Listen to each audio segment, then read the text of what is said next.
Now you know that when they describe your interviewing style, they say that you're not very aggressive and you let the guest talk. You're aware of that. What's your take on that? Do you think that's true? I never understood it. I'm not confrontational. No, I was not there to hammer the guest.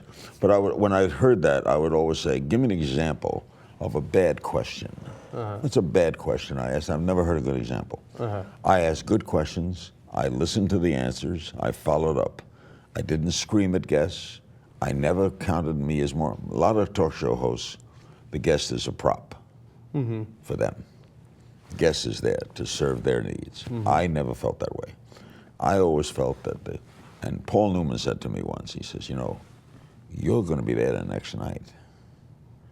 So what do you need? Do I need to flaunt my desires and scream? I don't need that. If you ask good questions, and the simplest questions are the best. And I used to ask questions, because I never thought about a question, I never planned a question, I never had questions written, ever. But I would ask questions that and people say to me, wow. I'll give you a simple, I'll remember one thing this years. Interviewing a pilot.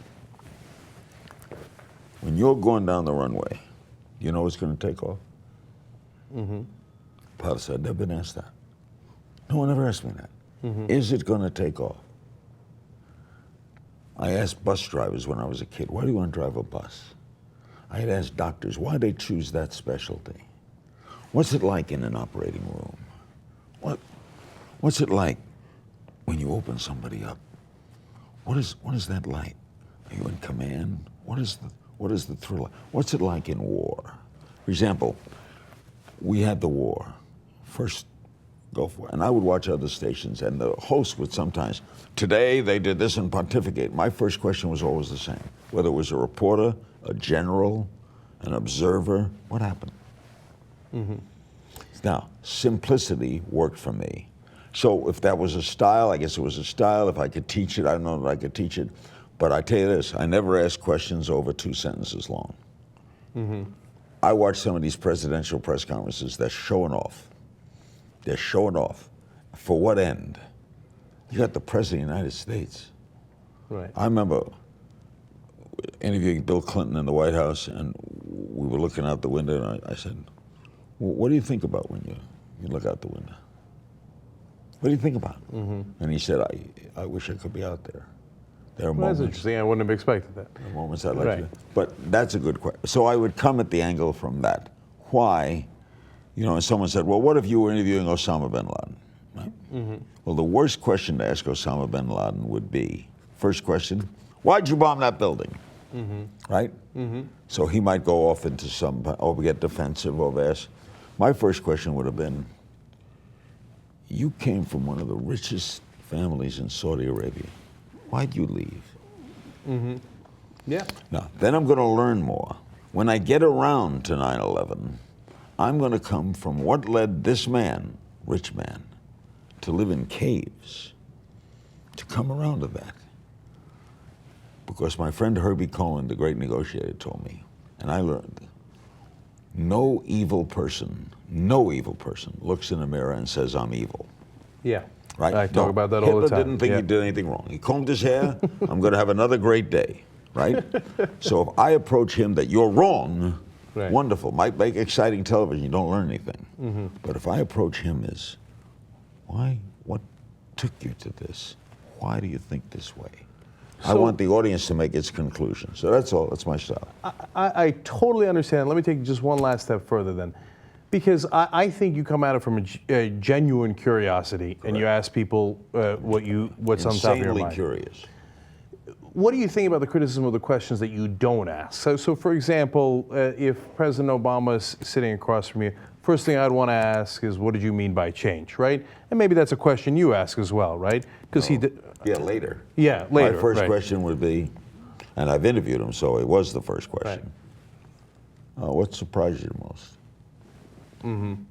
Right. See, now, and that's interesting. That's leading to other questions. When you say the question I wouldn't ask, what wouldn't I ask? So if an example critics might give is specifics. So for example, on the drone strikes, he does signature drone strikes where personality strikes are where you know who you're targeting.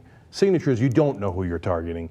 It's based on things like cell phones and et cetera. So they might say, hey, you should be tougher on him, and you should ask him, hey, why are you killing people you don't even know who you're killing? You could ask that a different way. Mm-hmm. What's it like when you order that? Mm-hmm. What do you think about? See, right. Now you could say, are you killing people like that? The same way, coming around it that way. What do I get him more? Relaxed and more honest. So how do you deal with that fantastic dilemma?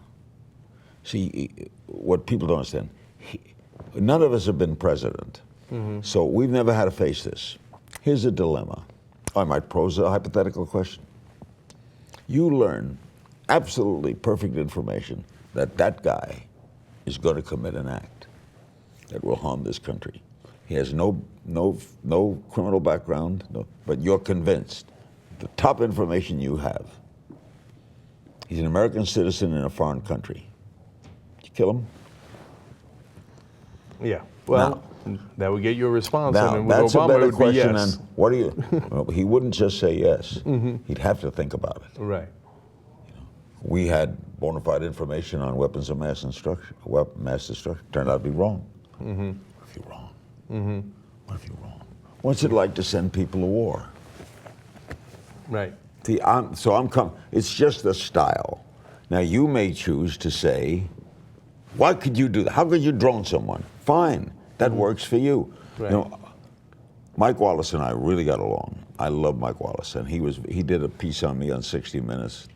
He really was complimentary and everything. We just worked differently. Mike liked that. Mike said, I was so good to you, I'm going to kill the next 3 people I do.